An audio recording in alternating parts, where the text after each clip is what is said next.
Бұл компанияға мен анамның денсаулығына келдім. Анам 71 жасында қылтамақ ауруымен ауырды, яғни рак пищевод деп берді.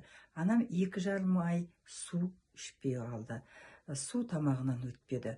Сосын кейін біз басқа мүмкіндіктерді іздестіріп, әуелі алла, сосын кейін осы тиньши өнімдеріне жолықтық. Осы тиньши өнімдерінің детский кальцийін анама ішкізген кезде 45 минуттан соң тамағынан кальций өтті. Кешке дейін анама 30 пакет кальций ішкіздім. Және күніге 280 капсула біздің өнімдерді бердім. 10-12 литрға шейін біздің антилипидный чайды ішті. 8 күнде анам өте жақсы айықты. 40 күнге шейін тоқтатпай ішкіздік. Анам 40 күннен кейін тіпті жақсы нәтиже алды.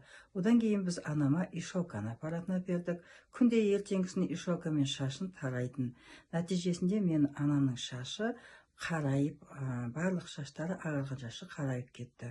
Анам 81 жаста анамды тексерген кезде биологиялық ағзасы 51 жасты көрсетіп тұр деді. Яғни 31 жасқа ағзасы жасарып кеткен деді.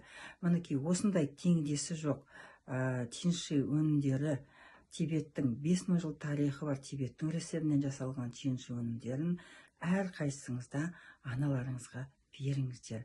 Аналарыңызды бар кезде қадірін біліңіздер. Баршаларыңызға рахмет.